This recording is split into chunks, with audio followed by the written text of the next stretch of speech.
Hello, everyone. My name is Michaela Thompson, and this is my speech, Project 4 for English 1213. So, over the last 2 years, everyone in this class life has changed dramatically. For teachers, there was a constant a shift to online learning with not a lot of support and not a lot of notice.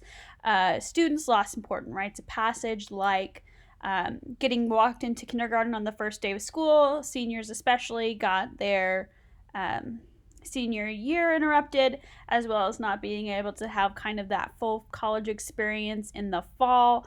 And the elderly were quarantined from their loved ones. The whole world was flipped upside down. And this was due to the nasty COVID-19 virus. With different variants and vaccines and all sorts of changes, we've kind of settled into our new normal.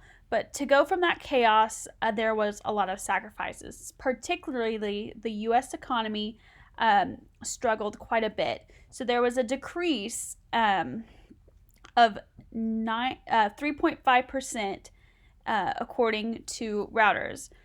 This may not sound like a lot, but when it happens fast enough, the entire world economy, there are major consequences. So our government obviously had to act quickly. While they were generally kind of useless, in this instance they did try to act quickly, and they needed to do so to essentially stop the Great Depression. One program that I believe was incredibly helpful was the Paycheck Protection Program. I would like to argue that the Paycheck Protection Program was essential to the economic recovery in this country because small businesses are the lifeblood of the United States economy. The reason I examined the effects of these policies so closely is that I wanted to know what we could do to stimulate this United States economy in the future. And after my research, I believe that investing in small businesses is a surefire way to get things back on track. Trickle-down economics are just not as effective as they are thought to be, and we must focus on strengthening the middle class, on strengthening families and communities, and protecting our most special, most unique export, which is ideas and innovation. So to start with, what exactly is the Paycheck Protection Program? The PPP was designed to keep people employed. The government and banks worked together to get funds to small business owners specifically so they could pay their employees. If the business could prove that's what happened, then they did not have to pay those funds back. So what was essentially happening is the small business applied through this loan through the bank got those funds from the U.S. government, and the small business could bring their people back on. That kept food on the table, cash in the bank, mortgage paid, whatever needed to happen for the small business owners and the employees as well, which was pretty important. The program was actually so successful that the funds allotted in the first round were gone very quickly. One notable disappointment of this program was that even though Black and Hispanic business owners applied for these loans, at a much higher rate than white folks, they received them less often, according to Daryl Moore in the Rochester Business Journal. He posits that banks were more likely to court big-ticket clients to help them get through in the first place, since they're really important to them. They have established banking relationships, and so they make up a big portion of customers as well. So he felt like that's who was going after, that's who they were prioritizing those applications. They were calling them when they opened, things like that. On the other side, it was also important to get these funds out very, very quickly, as we discussed. And the government is not great at that. So there has been some argument that the government should have handled it instead of putting it at banks, because banks made too much money. Banks actually have started charities to give back some of that money because they didn't want to make money off of it. But besides that, if you need proof of the DMV working better than the VA, or I would like you to go to the DMV for the day and count how many people they help versus going to a Chase branch or a YMB branch and try and see how many people they help. Obviously, one is a lot more efficient. One has to be efficient or they shut down, whilst the government is not quite that way. So while it's important to address the systems that marginalize people of color, if the banks were just the best way to go in this situation, and I hope we can address that system that made it harder for them to get those loans in the first place. So banks also had a vested interest in getting small businesses in their community back on their feet, because if those businesses fail, the bank fails. And if the bank fails, the dollar fails. And if the dollar drops in value significantly, we can no longer buy anything. A great example of this is those pictures you see in textbooks where people in the Soviet Union have to take wheelbarrows full of coins to go buy a loaf of bread. So kind of this is a little bit more in the personal experience realm, but I became interested in the Paycheck Protection Program because I was hired for my dream job as a direct result for it. I work for an e-commerce company called Flower Moxie. We sell flowers to DIY brides, provide education, design recipes, everything you need to make incredible wedding florals without spending tons and tons of money. So I invited my boss, Amy McCord Jones, to understand why this loan was impactful for her business. She is a serial entrepreneur, a florist of 20 years, and she started Flower Moxie in 2014. She worked very hard to make her dream come true, and when the pandemic hit, she had to lay off her entire staff. There was just no weddings.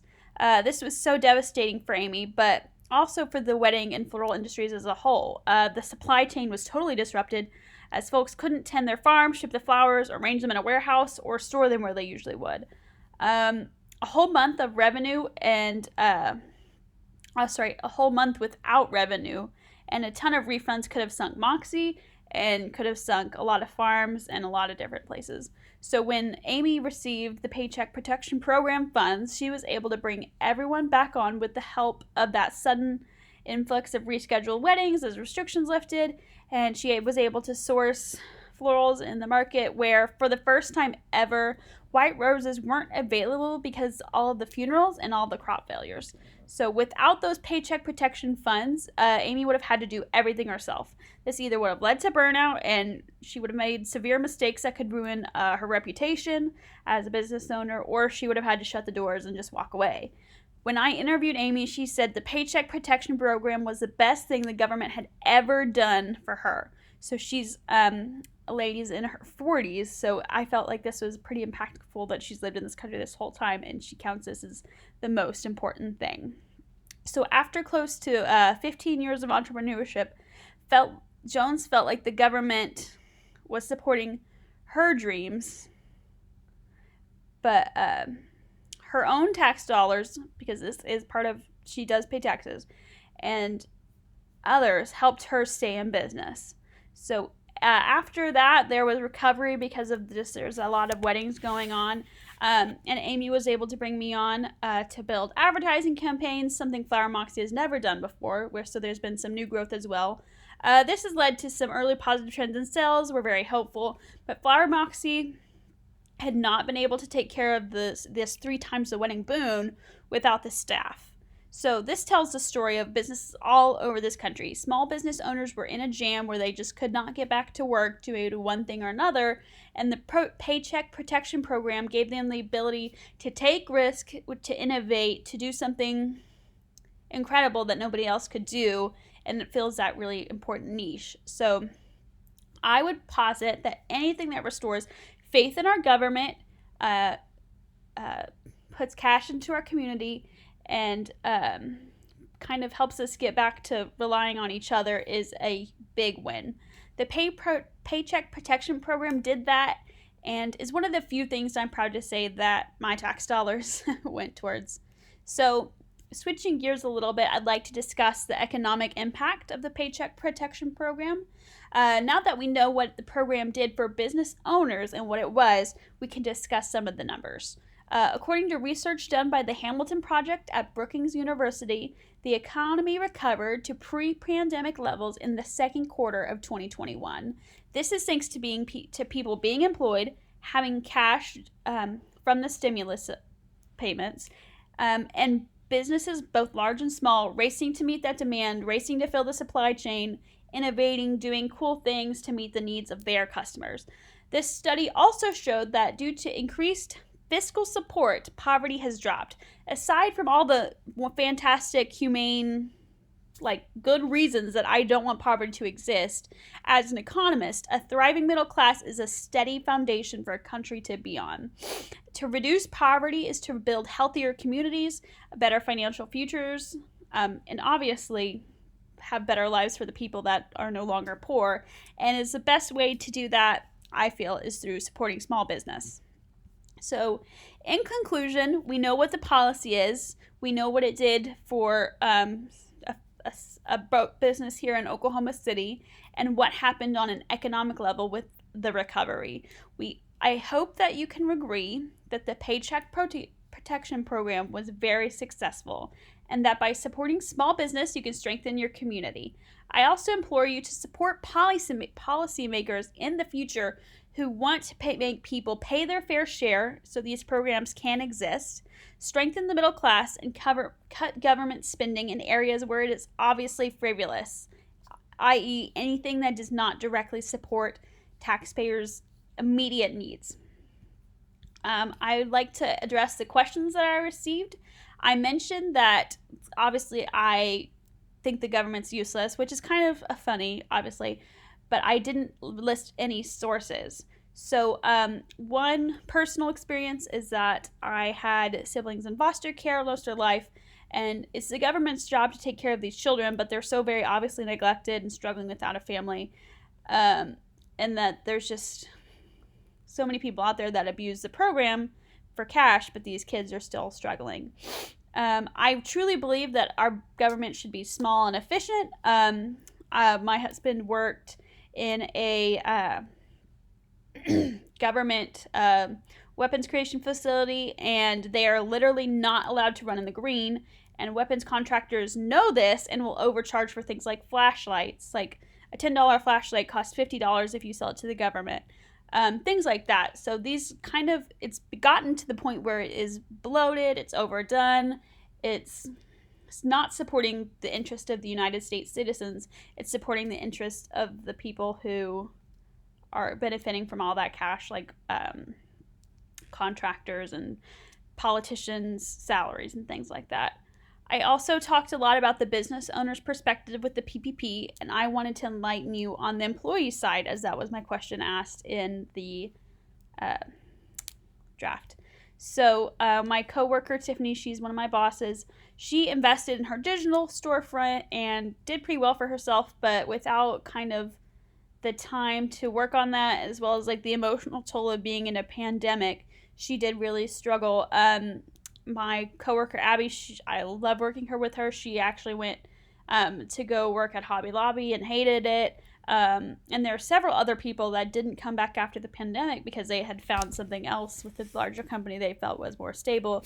But that meant my boss lost a lot of talent, and that was a large blow to her. But people, like what we heard when they came back, was that nobody was happy doing that work, because they felt like they were meant for Moxie. We have such a good company culture. We're close at the office. Work is enjoyable, things like that. So getting back to work had obviously economic benefit for those folks, but emotional and psychological benefit of having kind of their normalcy back, which was an interesting question when I got to go ask that of my coworkers. Once again, my name is Michaela. I have enjoyed being in this class this year, and I appreciate the opportunity to share my perspective on the Paycheck Protection Program. Thank you.